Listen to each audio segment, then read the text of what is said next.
By 2008, excessive drug use had turned 33-year-old Steve-O violent and paranoid. After threatening to drive a motorcycle through his 5th floor window. Okay, this is where I'm jumping out. Friends checked him into Cedars-Sinai Psychiatric Ward in Los Angeles.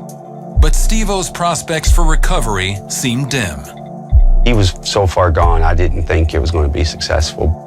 I was so in the grips of alcoholism and drug addiction that I just felt like there was no hope for me. Steve was like just really harsh and angry. I'd been in the psych ward for 3 or 4 days, and a group of guys came in to talk about their life and sobriety.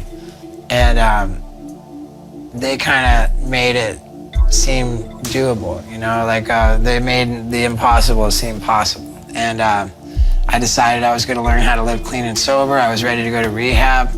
He checked into the chemical dependency clinic at Las Encinas Hospital, but rehab wasn't easy.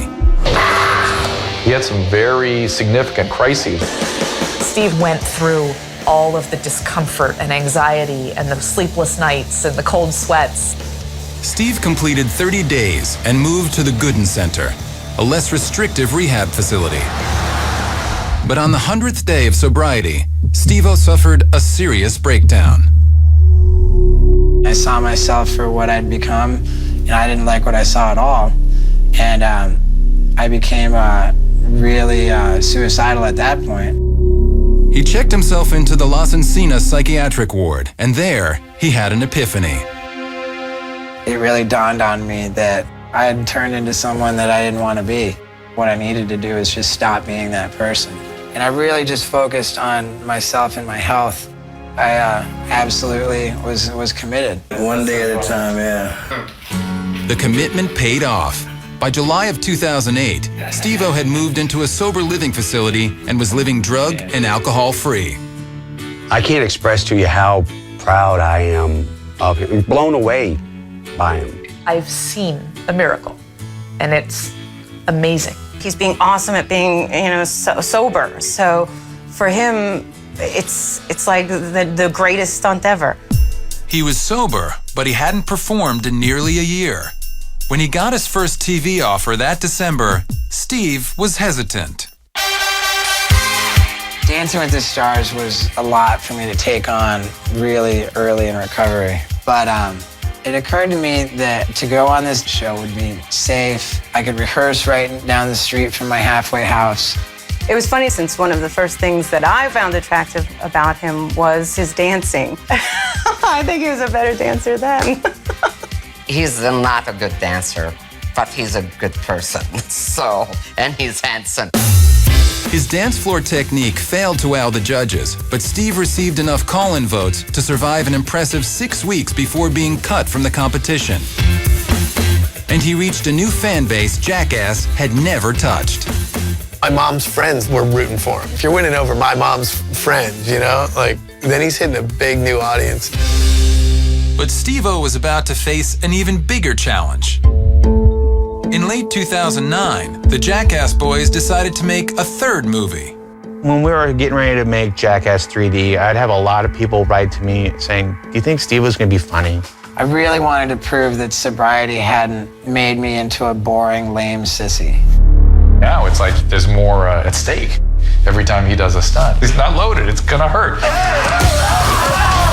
We had this idea to hit him in the nuts with this T-ball bar, and he's standing there and he's so freaked out. Why do I have to be Steve-O?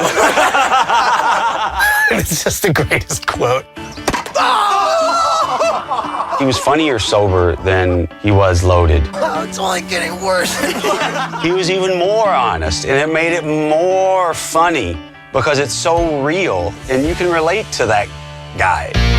Jackass 3D opened on October 15, 2010, and grossed more than $50 million, making it the most successful fall debut in Hollywood history.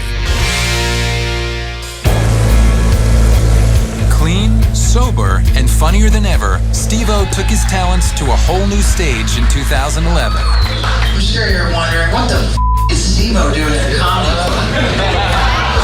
I had been invited to the Laugh Factory, and they said, get on stage and do something crazy, it'll be awesome. I walked in, I looked around, and I thought, you know, the craziest thing I could do would be to get on stage and do stand-up. You know you've got a serious problem when Johnny Knoxville's your interventionist. But stand-up comedy isn't the only way the clean and sober Steve-O has reinvented himself. He's an animal activist, vegan, and author. In June of 2011, he released his heartbreakingly funny autobiography, Professional Idiot. And he's not done yet. I know there's richness ahead for him. Steve's got a lot more to contribute.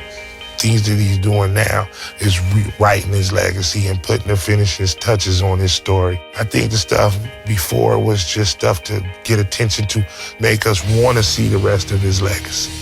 Steve really legitimately wants to make people laugh. It makes it worth getting out of bed in the morning. He's a living cartoon. He just trumps anybody as far as just dying to perform. And he's really gifted. In my opinion, he's one of the smartest idiots I've ever met. For years and years, I always said that the most important thing to me was to be remembered forever. And today, the priority is being happy while I'm here.